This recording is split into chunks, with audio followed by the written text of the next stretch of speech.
नमस्ते मित्रों, अपनी क्लासेस में आपका स्वागत है। हर विषय पर गहराई से अध्ययन करने के लिए चैनल लाइक, सब्सक्राइब और शेयर करें और वीडियो के अंत तक जुड़े रहें। धन्यवाद। नमस्कार मित्रों, अपनी आयुर्वेद क्लासेज में आप सबका स्वागत है।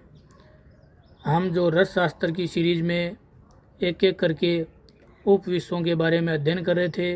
इससे पहले हमने विष जो संख्या में 9 होते हैं उनको याद करने की ट्रिक जानी। उपविष जो संख्या में 11 बताए हैं उनको याद करने की ट्रिक जानी, और एक एक करके हम 4 उपविषों के बारे में जाना लास्ट लेक्चर्स में। अब हम जो नेक्स्ट अपना उपविष है इसका नाम है भल्लातक, जो आपको स्क्रीन पे दिखाई दे रहा है। भल्लातक के बारे में जानेंगे। भल्लातक को सेमिकार्पस अन्नाकार्डियम उपविष वर्ग में रखा है। इसका अर्थ होता है भल्लातक, जिसे बिलावा, कभी कभी एग्ज़ाम में बिलावा के नाम से भी क्वेश्चन आता है कि बिलावा उपविष के बारे में बताइए, तो आपको भल्लातक समझना है।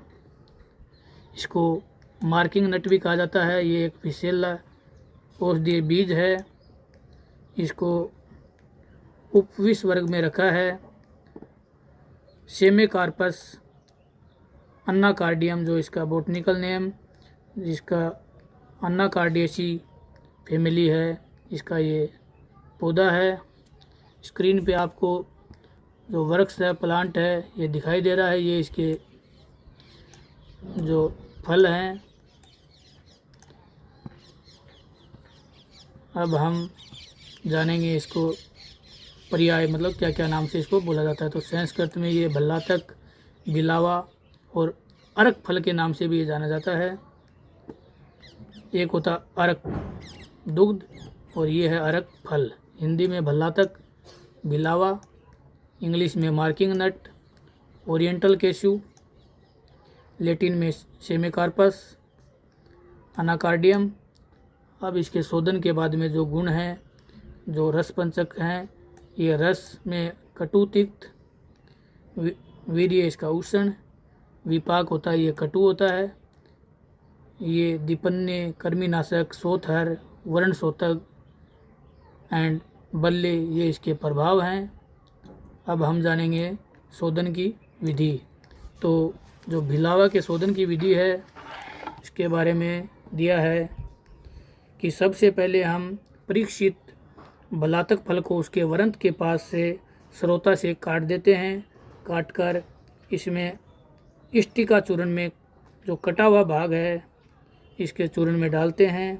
ऐसा ही संपूर्ण भल्लातक फल काटकर ईंट के चूर्ण में छुपा दें।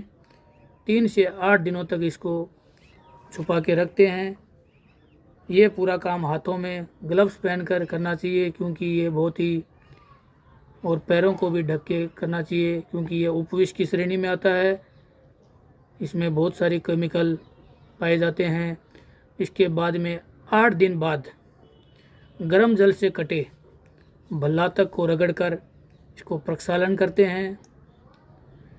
इसमें कटे भल्लातक में चिपके हुए ईंट चूर्ण निकल जाते हैं। उसके बाद में इसको धूप में सुखा लें। सूखने के बाद मंद अग्नि में, इसमें जो मंद अग्नि है इसमें घी के साथ इसको भूनते हैं। भूनते समय जो हैंडल होता है, जो कुर्ची होती है, ये 4 फीट की होनी चाहिए, जिससे भूनने वाले व्यक्ति को इसकी जो वाष्प हैं वो नहीं लगे। तो ये अभी जो घृत भ्रष्ट होने के बाद इसका औषधीय उपयोग किया जाता है। तो ये भल्लातक के शोधन की विधि बताई है। इसके बीज को गोदुग्ध में उबाल कर भी, बार बार धोकर सुखा करके भी इसको यूज ले सकते हैं हम। कभी कभी इसे घृत या चावल के मांड में भी संसाधित किया जाता है, जिससे त्वचा उत्तेजक प्रभाव कम होते हैं। तो इसी प्रकार से दिया है। इसकी पहचान के लिए ये काले कठोर अंडाकार बीज जो आपने देखे हैं, ये कठोर बीज होते हैं। इसके अंदर जो फल के अंदर बीज हैं, और इनका जो बीज के अंदर सफ़ेद गिरी, बाहर गाढ़ा काला आवरण, और आवरण में त्वचा को जलाने वाला तिरवत तेल यानी भिलावा तेल रहता है इसके अंदर। तो ये हमने जाना भिलावा के बारे में। नेक्स्ट जो उपविश है 6 नंबर पे, इसका नाम है करवीर। इसको हम लैटिन नेम है इसका नेरियम ओलियंडर। करवीर एक सदाबहार सुंदर पुष्पों वाला परंतु अत्यंत विषैला पौधा है, जो आपको इमेज में भी देख सकते हो आप। तो ये बहुत ही सुंदर पौधा है। इसको कनेर का ट्री भी बोलते हैं। हिंदी में इसको बताया है करवीर कनेर। संस्कृत में इसको करवीर विष पुष्प विषकर्णिका।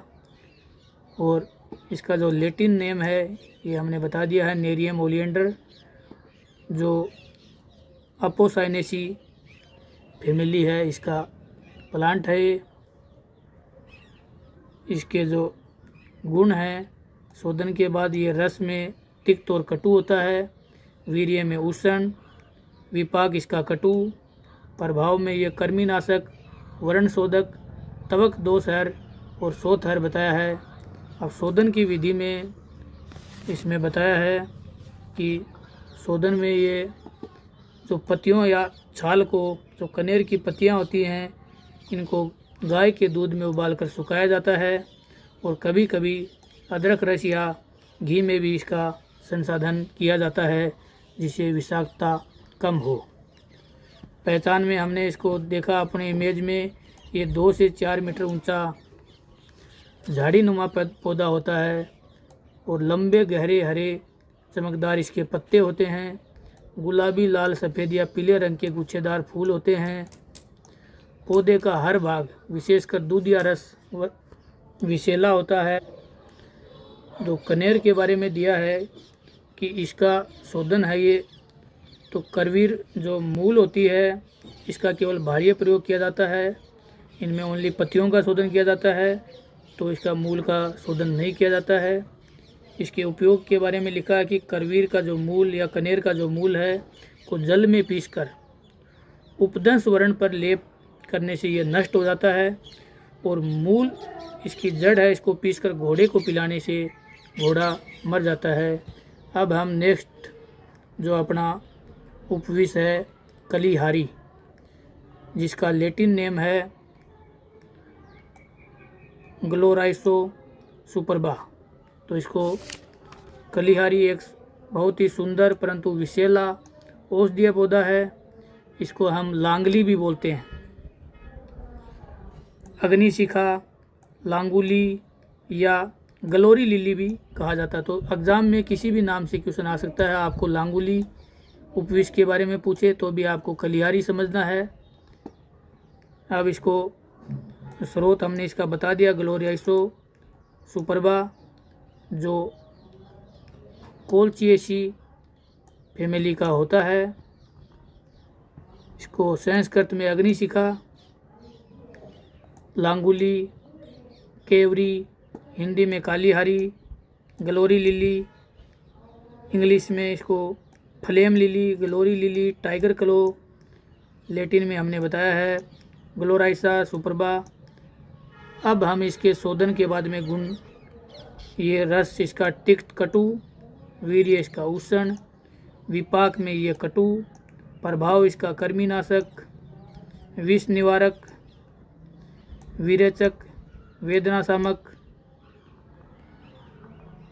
ये इसका प्रभाव है। अभी हम जानेंगे शोधन की विधि। तो कलिहारी के जो शोधन है, इसमें इसके जो कंद होते हैं इनको काटकर शहद और नमक के घोल में 5 से 7 दिन तक भिगोकर रखा जाता है, फिर धूप में सुखाया जाता है।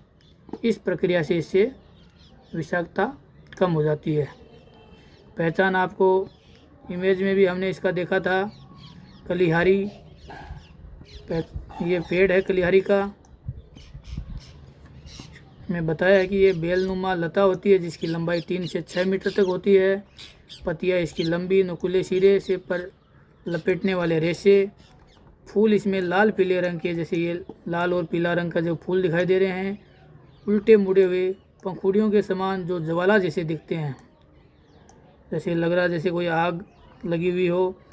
ये इसके भूमिगत कंद वी आकार के होते हैं और सफ़ेद रंग के होते हैं। तो ये हमने जाना कलिहारी उपविश के बारे में। जो नेक्स्ट अपना उपविश है इसके बारे में हम नेक्स्ट लेक्चर में जानेंगे। तो आज हमने कलिहारी उपविश के बारे में जाना, कनेर उपविश के बारे में जाना। धन्यवाद।